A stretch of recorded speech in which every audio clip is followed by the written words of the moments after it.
नमः श्रीवर्धमानाय निर्धूतकलिलात्मने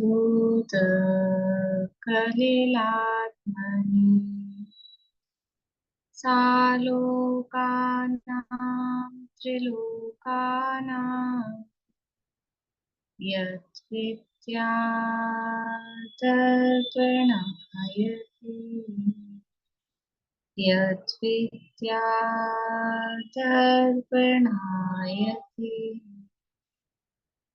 सकल पाप मल प्रक्षालक श्रीवर्धमान को करुण नमन लोकालोक प्रकाशित करे जिनकी विद्या है दर्पण जिनकी विद्या है दर्पण।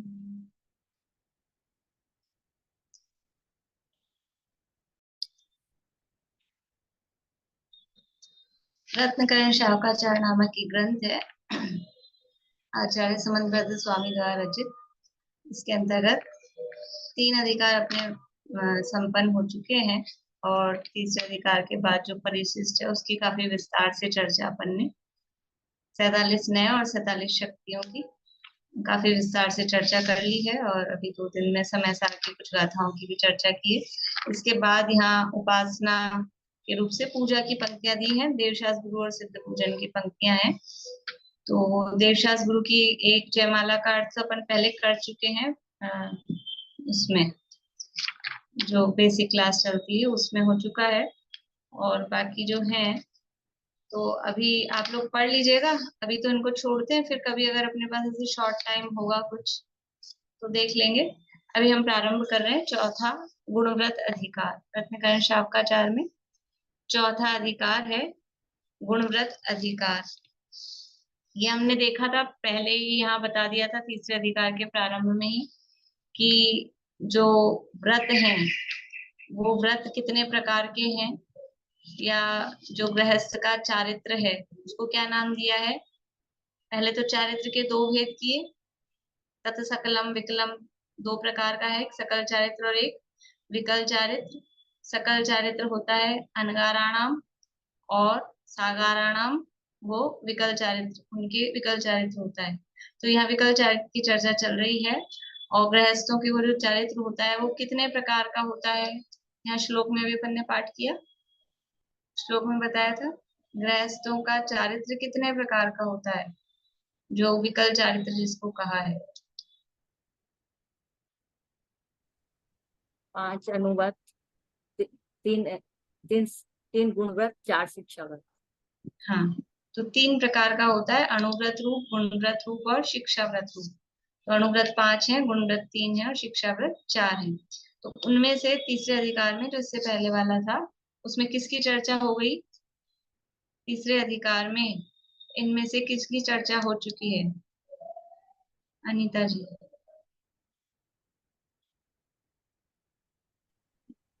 क्या पूछा आपने? इससे पहले जो अधिकार चला था ना, अभी तीसरा अधिकार, उसमें अनुव्रत, गुणव्रत, शिक्षा व्रतों में से किसकी चर्चा हो चुकी है। अनुव्रत। अनुव्रत। बढ़िया। 5 अनुव्रतों का स्वरूप, उनके नाम और उनके लगने वाले अतिचार आदि की चर्चा उसमें हो गई है। तो अब किसका नंबर है, अनुव्रत की चर्चा हो गई। अब गुणव्रतों का यहाँ पे क्रम प्राप्त है कि गुणव्रतों का स्वरूप और उनके भेद आदि यहाँ बताए जाए। तो गुणव्रतों का स्वरूप यहाँ बता रहे हैं। तो आपको सामान्य अर्थ बताया था, अनुव्रत किसे कहते हैं, गुण व्रत किसे कहते हैं और शिक्षा व्रत किसे कहते हैं, शब्द से ही अर्थ। अणु मतलब क्या होता है, अणुव्रत, अणु यानी, बढ़िया, आप लोग इशारा बता से कर रहे हैं, बहुत अच्छा। बोलिए कविता जी, अणु यानी। छोटे रूप में व्रतों को लेना। हाँ, अणु यानी छोटा, तो जो छोटे व्रत हैं मतलब पूर्ण नहीं है। महा यानी बड़ा, या उसको कहें संपूर्ण। तो जो एक देश रूप से व्रत हैं उनको कहलाते हैं, वो कहलाते हैं अणुव्रत। और व्रत किसे कहते हैं, व्रत किसे कहते हैं।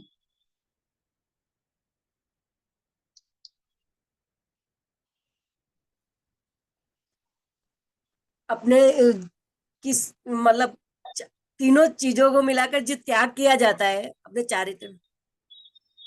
व्रत किसे कहते हैं? 7वें अध्याय में परिभाषा दी है, बोलिए सुमन जी। 5 पापों के त्याग को व्रत कहते हैं। बहुत बढ़िया। पापों के त्याग को व्रत कहते हैं। हिंसा न तिष्ठेया ब्रह्म परिग्रहेभ्यो विरतिर व्रतम। व्रत किसे कहते हैं? व्रत का मतलब है पापों का त्याग। तो छोटे रूप में पापों का त्याग यानी आंशिक रूप में पापों का त्याग वो कहलाता है अणुव्रत। पूर्ण रूप से पापों का त्याग नहीं किया था वहां पे। त्रस हिंसा का त्याग किया है, सावर हिंसा से अभी विरक्त नहीं है, देखा था ना अपन ने 2-3 प्रकार से इस तरह से, तो वो कहलाता है अणुव्रत। अब यहाँ पर किसकी बात है? गुण व्रत। तो गुण व्रत किसे कहते हैं? गुण व्रत किसे कहते हैं? जो अणुव्रतों को गुणाकार रूप से बढ़ाए या वृद्धि करें, जिनमें अणुव्रतों में बढ़िया। गुण यानी गुणा, गुण यानी गुण वैसा वाला गुण नहीं, गुण दोष वाला। गुणाकार रूप से जो व्रत वही है पापों का त्याग, लेकिन जो पापों का त्याग पहले किया था उसको और गुणाकार रूप से उसमें वृद्धि करे, उन्हीं पापों उन्हीं व्रतों में वृद्धि करे, उसका नाम है गुण व्रत। तो यहाँ पर अब गुण व्रतों का अधिकार बता रहे हैं। और गुण व्रत की संख्या कितनी दी थी वहां पे? 3 होते हैं गुण व्रत। 3 प्रकार के गुण व्रतों की चर्चा यहाँ पर की जा रही है। देखिए पढ़ते हैं अपन। पेज नंबर है सत्यन शावकाचार्य में 123 नंबर पेज है।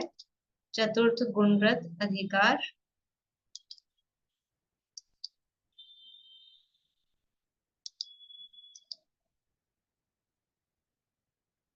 इस प्रकार मांस आदि के त्याग रूप मूल गुण कहकर अब 3 प्रकार के गुण व्रत कहने वाला श्लोक कहते हैं।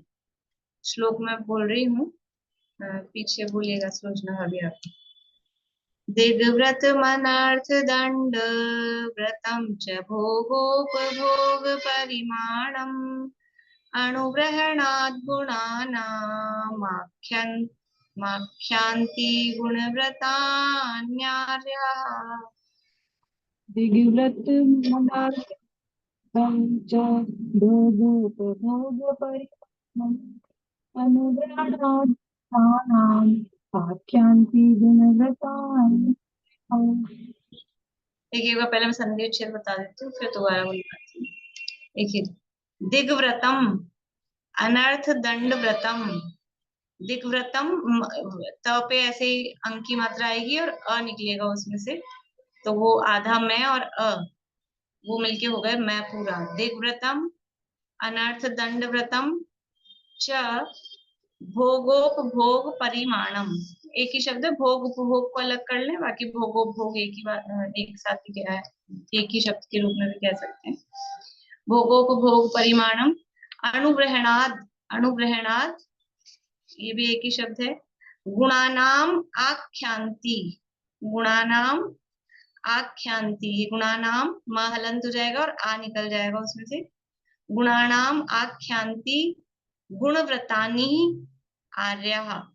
गुणव्रतानि छोटी की मात्रा और आर्या, तो छोटी की मात्रा और आ मिलके वो आधा न और यह बन जाता है। गुणव्रतानि आर्यः। दिग्व्रत मनर्थ दंड व्रतम च भोगोपभोग परिमाणम अणुग्रहणात् गुणानां माख्यांति गुणव्रतानान् आर्यः। गुणव्रतान् नार्यः, गुणव्रतान्यार्यः। ऐसा फिर से बोलती हूँ एक बार। दिग्व्रत मनार्थ दंड व्रतम च भोगोपभोग परिमाणम। बोलिए। दिग्व्रतमनर्थ दंड व्रतं च भोगोपभोग परिमाणम् अणुग्रहणात् अनुग्रहणाद् गुणानाम् आख्यांति गुणव्रतान्यार्यः। आख्यान्ति गुणव्रतान्यार्यः। ये द है ना हलंत है, तो थोड़ा सा जल्दी बोल के ही ये गुण मतलब ये बोलेगा। अनुग्रहणात् गुणानामाख्यान्ति गुणव्रतान्यार्यः अणुविहणाद् गुणानाम् ख्यान्ति गुणव्रतान्यार्यः अभी भी द पूरा आ रहा है। अणुग्रहणात् गुणानामाख्यान्ति गुणव्रतान्यार्यः अणुविहणाद् गुणानाम् ख्यान्ति गुणव्रतान्यार्यः। हाँ, अब ठीक है। देखिए, दिग्व्रतम यानी दिग्व्रत, अनर्थ दंड व्रतम यानी अनर्थ दंड व्रत, और च यानी और, भोगोपभोग परिमाणम भोगोपभोग परिमाण, अणुग्रहणात् अणुग्रहणात् वृद्धि करने के, अणुग्रहण कहीं शब्द सुना है और कहीं? अणुग्रहण जैसा, अनुग्रहण तो नहीं है एग्जैक्टली, लेकिन उसके जैसा दूसरा शब्द। सम्यक्त के 8 अंगों में भी नाम आता है ना, उसका दूसरा नाम है उपग्रहण। उपग्रहण, उपगूहन का दूसरा नाम आता है उपग्रहण, और यहाँ अणुग्रहण। तो वहां उपग्रहण का अर्थ भी वही है, बढ़ाने के अर्थ में। उपगूहन यानी छुपाना और उपग्रहण यानी बढ़ाना, और यहाँ पर भी अणुग्रहणात्, तो अणुग्रहण का अर्थ बढ़ाने के अर्थ में है, बढ़ाना।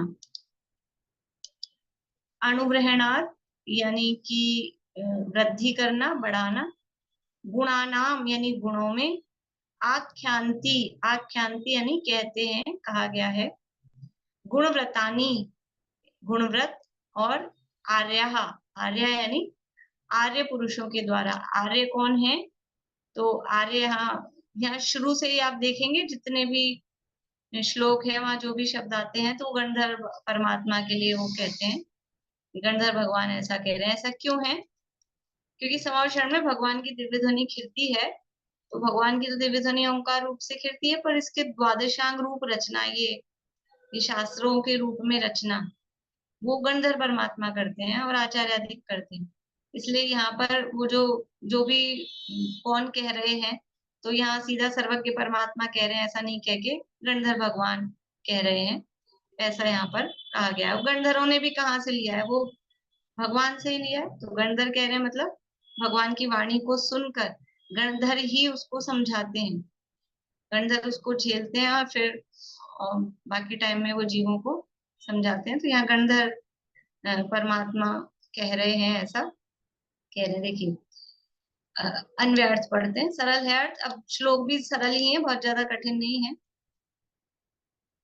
आर्य अर्थात जो भगवान गणधर देव हैं, वे दिग्व्रत, अनर्थ दंड व्रत, भोगोपभोग परिमाण व्रत, ये 3 व्रत हैं। उन्हें अणुव्रतों को गुणाकार रूप बढ़ाने वाले होने से गुणव्रत कहते हैं। वो वृद्धि के कारण है, अणुग्रहणात्, उनमें वृद्धि के वो कारण बनते हैं। किसमें वृद्धि के कारण बनते हैं? कि वो व्रतों में। अणुग्रहणात् कहा है ना, तो किसकी वृद्धि? अब यहाँ तो लिखा ही नहीं, अणुव्रत शब्द लिखा है यहाँ कहीं भी? खाली अणुग्रहणात् लिखा है कि वो बढ़ाते हैं। किसको बढ़ाते हैं, कैसे समझेंगे? कि ये थोड़ी कॉमन सेंस लगानी पड़ती है कि पीछे किसकी बात चल के आ रही थी? अणुव्रतों की बात चल के आ रही थी ना, तो कंटिन्यूअसली श्लोक अगर अपन पढ़ेंगे तो अणुव्रतों की बात चल रही थी, अब उनको बढ़ा रहे हैं, तो जिनकी बात चल रही है उन्हीं को बढ़ाने की बात चलेगी।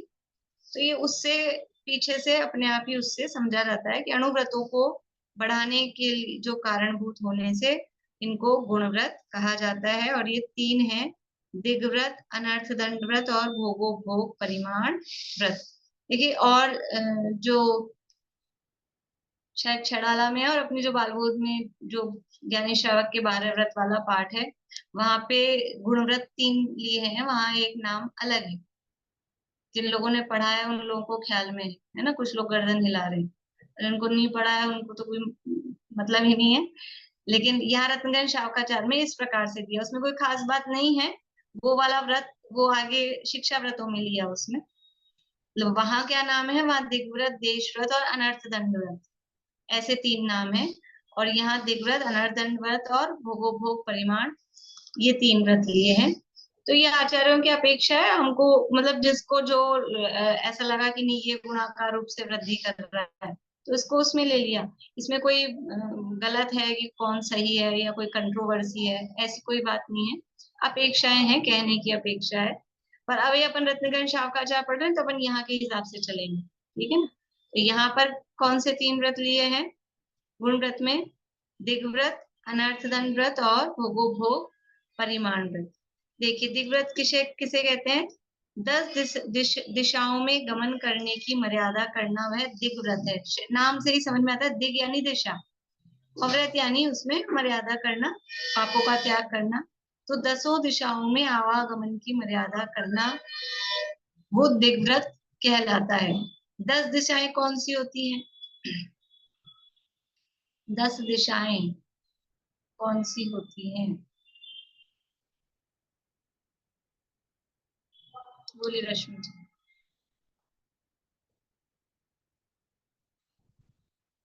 चालू नहीं, आवाज नहीं चालू, अभी भी नहीं चालू।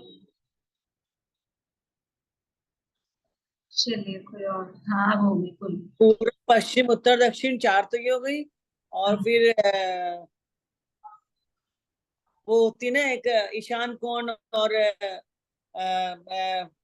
ईशान और आग्नेय, अग्नि और नैऋत्य, और एक और होती है ऐसे करके 10। वायव, वायव वायव्य दिशा, हाँ ये होती है विदिशा, इनको बोलते हैं विदिशाएं। 4 होती दिशाएं, हाँ। दिशाएं, 4 विदिशाएं, और 8 हो गई। हाँ 2 और 10 करनी है ना, 10 दिशाएं, 10 दिशाएं। बोले हीरा जी बता। एक तो पूर्व पश्चिम उत्तर दक्षिण, ईशान आग्नेय नैऋत्य वायव्य, एक ऊपर की और एक नीचे की। हाँ, एक ऐसे ऊर्ध्व और एक अधो। बढ़िया, ये एक 10 ऊर्ध्व की, एक नीचे की। ये 10 दिशाएं हैं। 8 तो ऐसे हो गई, 4 दिशा 4 विदिशा। 8 तो तिर्यक में हो गई, और एक ऊर्ध्व दिशा और एक अधो दिशा। तो 10 दिशाओं में आवागमन की मर्यादा ले लेना। कब के लिए ले लेना? आज के लिए, 1 हफ्ते के लिए, चौमासे के लिए, 10 दिन के लिए, 1 साल के लिए नहीं, जीवन पर्यंत। जीवन पर्यंत 10 दिशाओं में अपने आवागमन की मर्यादा कर लेना, उसका नाम है दिग्व्रत। ठीक है, ये जीवन पर्यंत के लिए है। अभी आ रहा है इनका स्वरूप आगे, अभी अपन उसी के हिसाब से पढ़ते हैं। आगे देखिए, अनर्थदंड व्रत, जिससे कुछ कार्य तो सलता नहीं है किंतु हमेशा पाप ही होता है, बिना प्रयोजन ही दंड भुगतना पड़े, वह अनर्थ दंड है। अनर्थ दंड, बिल्कुल शब्दों से ही अर्थ समझ में आएंगे। अनर्थ, अनर्थ मतलब व्यर्थ, अर्थ का मतलब होता है प्रयोजन। अर्थ शब्द के अनेक अर्थ होते हैं। अर्थ शब्द के अनेक अर्थ होते हैं। अर्थ यानी द्रव्य, अर्थ यानी जो अर्थ अपन ने कहा ना मीनिंग, अर्थ यानी अर्थशास्त्र में धन, पूंजी, संपत्ति, वो अर्थ। और अर्थ यानी प्रयोजन, और भी होते हैं। तो यहाँ पर अर्थ शब्द का क्या अर्थ है? यहाँ पर है प्रयोजन। तो अनर्थ यानी बिना प्रयोजन, व्यर्थ ही, और जिसका हमको दंड भुगतना पड़े। मतलब बिना बात ही अपन जबरदस्ती, जिसे बोलते हैं फटे में टांग घुसाई और मुसल में सिर दिया और फिर जबरदस्ती, ऐसा। तो मतलब कोई हमारा उससे कुछ प्रयोजन नहीं था, कोई हमको फायदा भी नहीं हो रहा था, और वो काम नहीं करते तो भी कुछ नहीं था, लेकिन हमने वो काम कर दिया तो अब दंड मिला। इसका नाम है अनर्थ दंड। बिना प्रयोजन का दंड जिससे मिले, शब्द से अर्थ निकाल रहे हैं। तो जिससे कुछ कार्य तो सलता नहीं है किंतु हमेशा पाप ही होता है, बिना प्रयोजन ही दंड भुगतना पड़े, वह अनर्थ दंड है। ऐसे अनर्थ दंडों का त्याग करना, वह अनर्थ दंड व्रत है। अब इसमें भी ऐसा है कि अनर्थ दंड व्रत भी कहते हैं, अनर्थ दंड त्याग व्रत भी कहते हैं। मतलब वही है कि उसका त्याग करना है। चाहे अभी यहाँ त्याग शब्द नहीं दिया, अनर्थ दंड व्रत दिया, उसका मतलब भी उसके त्याग का ही व्रत समझना। अनर्थ दंड करने का व्रत नहीं है। व्रत का मतलब ही यह है कि पापों का त्याग, तो उसमें वो गर्भित समझना। इसका भी विस्तार से वर्णन इसके भेद प्रभेदों का आगे आएगा। जो एक बार भोगने में आवे वह भोग, तथा जो बारंबार भोगने में आवे वह उपभोग कहलाता है। ऐसे भोग और उपभोग का परिमाण करना, वह भोगोपभोग परिमाण व्रत है। भोग किसे कहते हैं? जो एक बार भोगने में आए, रसगुल्ला खाया एक बार खाया खत्म, रोटी खाई एक बार खाई खत्म, और समझ लीजिए अपने डिस्पोजेबल जो चीजें होती है एक बार यूज में ली और बेकार। तो जो एक बार भोगने में आए वो कहलाती है भोग। और जो रीयूज होती हैं, कपड़े हैं बार बार में पहनने में आते हैं, मकान है रोज वही काम आता है, गाड़ी है वही काम आती है, मोबाइल है, घड़ी है, टेबल कुर्सी पंखा, ये सब वही वही काम आते हैं, तो ये कहलाती है उपभोग की वस्तुएं। तो दो तरह की हमारी परिग्रह की चीजें होती है, एक भोग की और एक उपभोग की। तो अपने भोग और उपभोग की वस्तुओं में परिमाण मर्यादा करना। देखो अभी तक हम ज्यादातर मर्यादा करने की बात आती है तो किस में कर लेते हैं? उपभोग की चीजों में, इतने कपड़े रखेंगे, इतनी गाड़ी रखेंगे, इतने घर मकान रखेंगे, इतने गहने जेवर रखेंगे। लेकिन भोग की वस्तुएं में कि आज हम इतनी रोटी खाएंगे, हम इतनी हरी खाएंगे, करते हैं ये भी, लेकिन मतलब वो उस पे अपना समझ लो इतना पॉइंट आउट नहीं हो पाता है ऐसा। और करते हैं तो कितना करते हैं? केवल हरी पे करते हैं कि आज हम इतनी हरी खाएंगे, इतनी हरी नहीं खाएंगे, ज्यादातर। अगर कर वो अभी भादवे का सीजन आएगा ना तो। बाकी अनाज में भी भोग की चीजें ना सारी, आज एक ही अनाज खाएंगे, ये पूर्णिमा आंटी करते थे पहले व्रत, एक ही अनाज खाते थे। तो एक ही अनाज खाएंगे कि दो ही अनाज खाएंगे? तो अब आपने दो अनाज का नियम ले लिया, तो आप गेहूं, बेसन और चावल और दाल, अभी चार हो गई चीजें। तो दो अनाज में से अब इनमें से कोई से दो अनाज रखने पड़ेंगे। बेसन में भी दाल आ गई समझ लो, मतलब दाल में भी वो पर्टिकुलर ऐसे करके।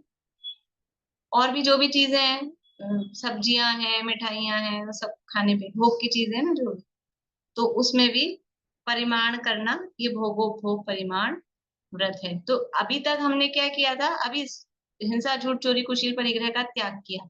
अब ये जो व्रत ले रहे हैं इसमें क्या हो रहा है? इसमें क्या हो रहा है? कैसे गुणाकार रूप से वृद्धि हो रही है? हमारे जो व्रत थे, हिंसा, झूठ, चोरी, कुशील, परिग्रह का त्याग जो किया था, उसमें गुणाकार रूप से वृद्धि कैसे हो रही है?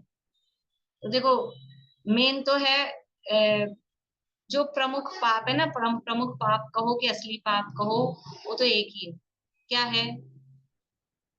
हिंसा ही पाप है। झूठ, चोरी, कुशील, परिग्रह, ये तो अमृत चंद्राचार्य ने लिखा पुरुषार्थ दीपान में, ये तो बच्चों को समझाने के लिए कहे हैं। पाप तो एक हिंसा ही है। हिंस जब, क्योंकि हिंसा किसे कहते हैं ये अपन ने पीछे भी चर्चा की थी, पर आप लोग भूल गए होंगे, इसलिए दोबारा याद दिला दूं, काफी टाइम हो गया। हिंसा किसे कहते हैं? बोले, वर्षा जी बोलेंगे। अपने स्वरूप को भूलना। स्वरूप को बोलना, ठीक है। और परिभाषा? हाँ, आभा जी बोलिए। अपने और दूसरों को कष्ट पहुंचाना। अपने और दूसरों को कष्ट पहुंचाना, ठीक है ये भी बात। और हिंसा की परिभाषा अपन ने पढ़ी है कहीं?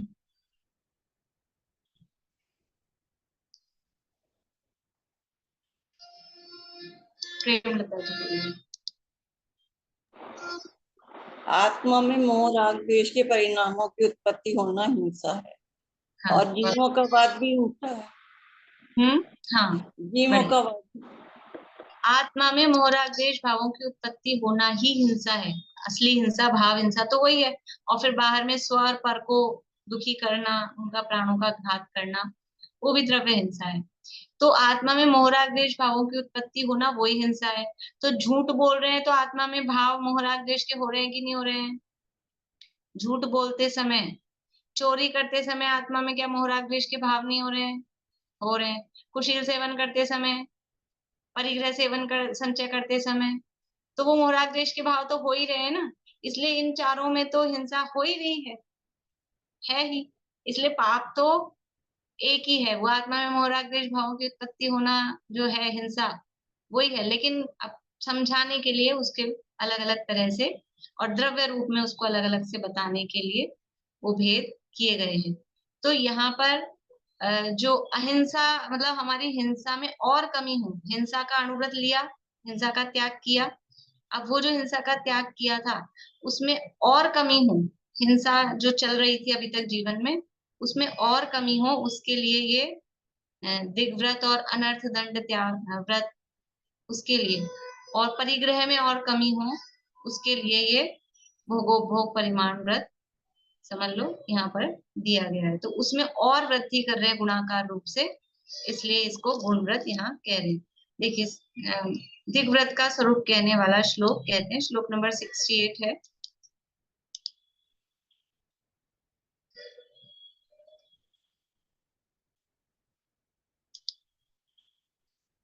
रेणु जी बोलिएगा।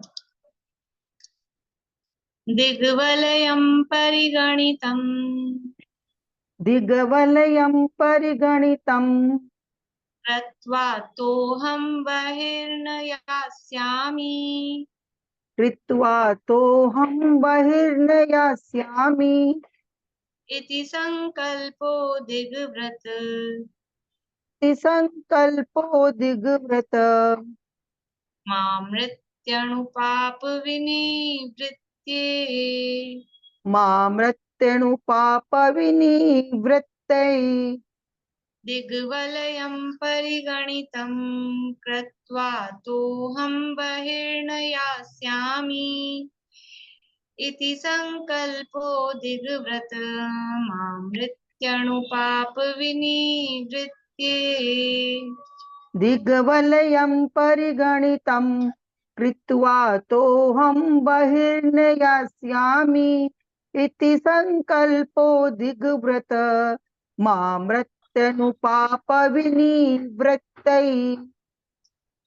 देखिए दिग्वलयम यानी दिशाओं का जो वलय मतलब घेरा है, जो दिशाएं हैं।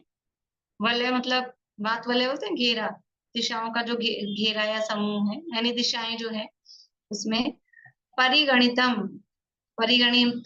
उनको गिनकर मतलब उसकी मर्यादा करके, चारों तरफ से उनको गिनकर, गणितम मतलब उनको गिनकर, यानी भाव यह है कि दिशाओं की मर्यादा करके। कृत्वात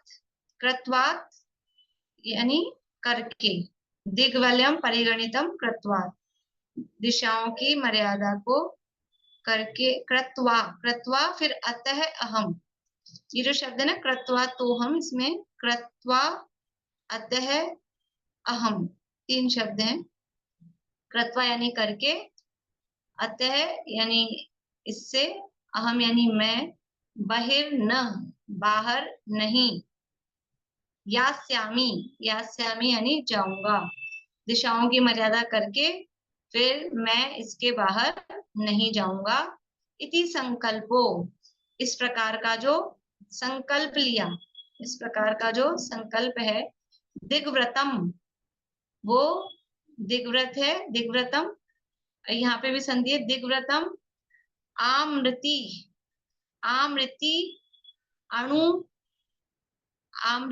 अणु पाप विनिवृत्ति, दिग्व्रतम आमृति अणु पाप विनिवृत्ति। तो वो दिग्व्रत है, और आमृति यानी मरते दम तक, यानी मरण पर्यंत, जब तक मरण नहीं हो, मृत्यु तक। आमृति, आ यानी मर्यादा का सूचक है, आ यानी वहां तक, अमृति यानी मृत्यु, तो मरण पर्यंत, मृत्यु तक, यानी जब तक मैं जिंदा रहूंगा तब तक, मतलब ऐसा हुआ। अणु पाप विनिवृत्ति, अणु यानी और सूक्ष्म, अभी तो पहले तो स्थूल पापों का त्याग किया, अणुव्रत लिया था, वहां व्रत अणु था, अब ये कह रहे अणु पाप, जो छोटा पाप है और भी सूक्ष्म पाप है, यानी बारीकी से पाप का विनिवृत्ति, उससे निवृत्त होने के लिए, उसको उससे रहित होने के लिए, उससे निवृत्त समझ मतलब उससे अलग होने के लिए, विशेष प्रकार से उससे निवृत्ति के लिए, यानी जो सूक्ष्म पाप भी हो रहे थे उससे भी निवृत्ति के लिए क्या संकल्प किया, दिशाओं की कोई मर्यादा का, दिशाओं की मर्यादाओं को करके, और मैं अब इससे बाहर नहीं जाऊंगा।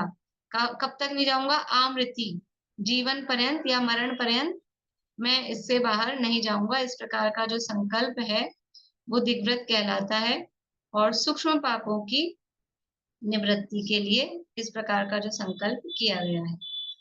देखिए अर्थ पढ़ते हैं। 10 दिशाओं के समूह में परिमाण करके परिमाण की हुई सीमा से बाहर गमन नहीं करूंगा। अणुमात्र पाप की निवृत्ति के लिए भी मरण पर्यंत संकल्प करना वह दिग्व्रत नाम का गुणव्रत है। मतलब इसको ये भी वाक्य थोड़ा इसको आगे पीछे करें ना अपन शब्द को तो सही बनेगा कि मरण पर्यंत अणुमात्र यानी सूक्ष्म पापों की निवृत्ति के लिए दिशाओं के समूह की मर्यादा करके इससे बाहर मैं नहीं जाऊंगा। इस प्रकार का जो संकल्प करना है वो दिग्व्रत कहलाता है। इस प्रकार से दिग्व्रत का लक्षण जो ऊपर बताया था वही। तो एक बात तो क्या हुई इसमें, दशो दिशाओं का नियम लेना है, और दूसरी बात जीवन पर्यंत, मरण पर्यंत का मतलब मरते दम तक उसको निभाना है, शॉर्ट टाइम के लिए नहीं है। ये इसमें विशेष बात है। जो दिग्व्रत लिया गया है वो जीवन भर उसका पालन होगा, मरते दम तक उसका पालन होगा, थोड़े समय के लिए नहीं है। छोड़ने वाला नहीं कि जरूरत पड़ेगी तो छोड़ देंगे, ऐसा नहीं। वो दूसरा होगा, उसके लिए आगे दूसरा व्रत कहेंगे शिक्षा व्रतों में। अभी तो ये जीवन पर्यंत मरते दम तक मैं अब 10 दिशाओं का जो भी मर्यादा करके उससे बाहर नहीं जाऊंगा, तो सूक्ष्म पापों की भी निवृत्ति हो जाएगी। देखो बाहर नहीं जाने से पापों की कैसे निवृत्ति हो जाएगी? हम कहीं नहीं जाएंगे आगे, ऐसा हमने नियम ले लिया। अब इसमें पापों का क्या संबंध है? या बहुत अच्छा बता रहे हैं, आगे श्लोक दिया है इन्होंने, आचार्य देव ने, यहीं से पढ़ेंगे अपन। लेकिन प्रश्न उठना चाहिए ना दिमाग में कि हम नहीं जा रहे आ रहे तो इससे पापों में क्या फर्क पड़ने वाला है। देखिए इसका आगे पढ़ते हैं अपन। भावार्थ। गृहस्थ अपना प्रयोजन जानकर कि अमुक दिशा में अमुक क्षेत्र से बाहर मेरा व्यापार व्यवहार का प्रयोजन नहीं है तथा अमुक दिशा में उतने क्षेत्र के बाहर मुझे व्यवहार नहीं करना, इस प्रकार लोभ को घटाने के लिए तथा अहिंसा धर्म की वृद्धि के लिए विचार करके मरण पर्यंत के लिए 10 दिशाओं में मर्यादा लेकर बाहर जाने का, किसी को बुलाने का, भेजने का, वस्तु मंगाने का त्याग करके लोभ को जीतना वह दिग्व्रत नाम का गुणव्रत है। देखो क्यों है ये गुणव्रत और कैसे इसमें और पापों से निवृत्ति हो रही है कि एक तो आवागमन में जो हिंसा होती है, जब तक कहीं जाने का अपने को भाव है, मतलब कहीं भले ही हम नहीं जा रहे, घर में बैठे हैं, कब से 2-2 4-4 महीने हो जाते हैं कहीं नहीं जाते, और इतना तक हो जाता है कि कभी कभी तो घर में ही रहते हैं, बस मान लो मंदिर जाने के तो नियम है तो मंदिर जाते हैं, नहीं तो कहीं जाना ही नहीं होता है, 10 दिन 15 दिन महीना भर भी हो जाता है इधर उधर और कहीं। लेकिन हमने त्याग भी नहीं किया कि हम जयपुर में भी कहीं नहीं जाएंगे, जयपुर के बाहर भी कहीं नहीं जाएंगे, ऐसा त्याग नहीं कर रखा। तो एक पढ़ा था पहले भी अपन ने, अविरमण रूप पाप होता है, एक परिणमन रूप पाप होता है।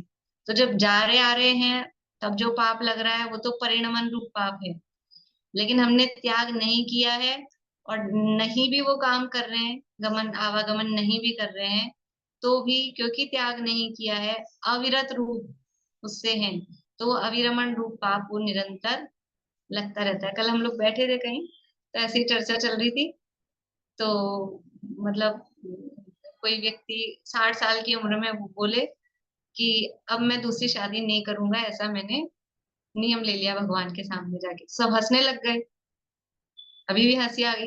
हंसने की बात नहीं है, हंसने की बात, अगर जब तक हम नियम नहीं लेंगे, जब तक नियम नहीं लेंगे तब तक क्या होता है, हो जाता है ना, मान लो वाइफ की डेथ हो गई तो फिर दूसरी शादी कर, मतलब प्रसंग बन सकता है, लेकिन नियम लिया है तो अभी एक पत्नी के रहते हुए दूसरी 2-4 पत्नियां, वो वाली बात नहीं कह रही, लेकिन जब पत्नी की मृत्यु हो जाती है तब तो ऐसे प्रसंग बनते हैं ना।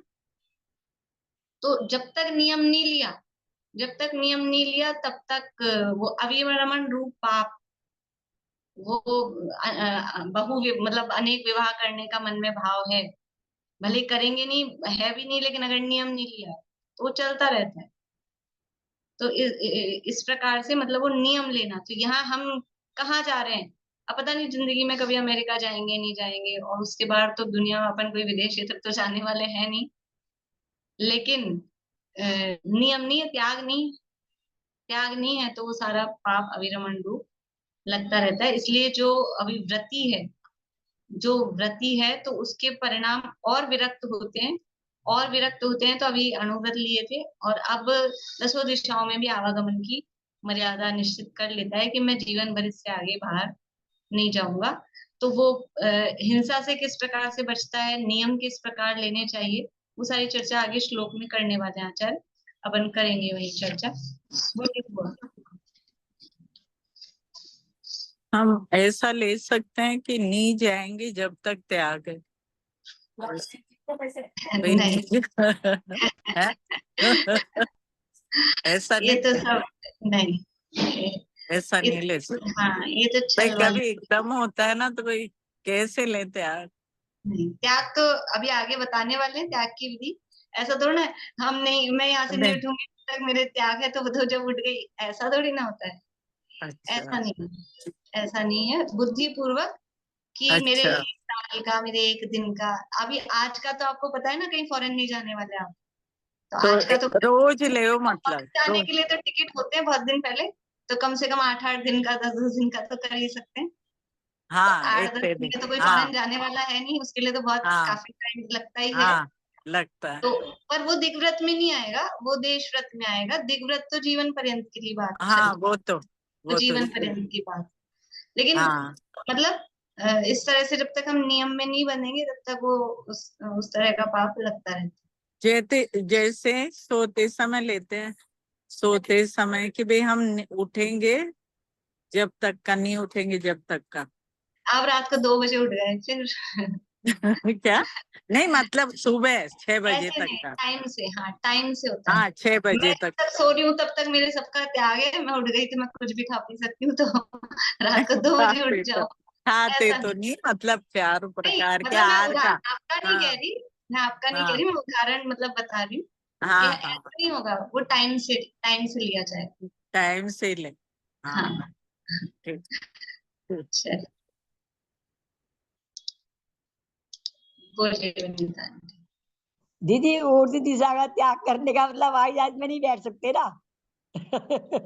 हाँ, ऊर्ध्व यदि दिशा, उस दिशा में ऊपर वाली में जाने में दिशा का नियम लेते हैं तो हवाई जहाज में नहीं बैठ तो सकते। नहीं, दिशा का नियम लिखा है ना, मर्यादा लेंगे कि मैं ऊंचाई पर जाऊंगा तो इतनी ऊंचाई तक, इतने किलोमीटर तक। जहां तक तो हवाई जहाज हवाई जाता है। जहाज, हवाई जहाज कितने, वो तो आप डिपेंड करता है ना, आप 1 लाख किलोमीटर की मर्यादा ले लो, तो फिर हवाई जहाज उससे ज्यादा ऊपर थोड़ी ना उड़ते होंगे। अब वो भी वही पता तो कर सकते हैं कितने ऊपर उड़ते हैं, मैंने तो अंदाज से बोला है आपको। पर वो भी मर्यादा है ना, वो भी मर्यादा है ना। फिर आप स्पेस में नहीं जाओगे उसमें रॉकेट में बैठ के, तो अधोगा वो कैसे होता खर्चा हो है? जाएगा आपका। अधोगा कैसे होता है? अधो में भी ऐसे ही, क्योंकि अभी ये चलती है ना, अपने दिल्ली में है या कलकत्ता मेट्रो, वगैरह में, मेट्रो, हाँ ये मेट्रो चलती हैं, 2-2 हाँ हाँ 3-3 मंजिल नीचे चलती हैं। हाँ हाँ। ये जो जीवन अभी अपन करेंगे, इसमें बहुत नहीं चर्चाएं मतलब इस तरह की नहीं, आएगी। मैं अधोगा नहीं समझ में आता। पर वो पहले, इसलिए नियम लेने से पहले पहले पता करके कि कितने किलोमीटर नीचे तक वो मेट्रो वगैरह चलती है, चल सकती है, उससे अच्छा बहुत ज्यादा मर्यादा रख के ही नियम लेना चाहिए। अच्छा जितना अच्छा। अपने को लग रहा है उससे बहुत ज्यादा मर्यादा, जैसे अपने को लगता है कि मैं, मेरे 100 जोड़ी कपड़ों में काम चलता है, तो आप हाँ 1000 रखो, 10 गुना ज्यादा रखो, 20 गुना ज्यादा रखो, ताकि उसमें फिर कोई दिक्कत नहीं हो कभी आगे पीछे कहीं। असली बात। मर्यादा, लेकिन जितनी भी मर्यादा ली ना, आप 1 लाख कपड़ों का भी नियम रखो तो भी मर्यादा में आ गए, नहीं तो अविरमण रूप से पता ही नहीं, अनंत का पाप लग रहा है। ऐसा। चलिए, इसमें अब इसी तरह का प्रकरण है, और आप लोगों के प्रश्न भी रहेंगे और चर्चा करेंगे आगे। ओके।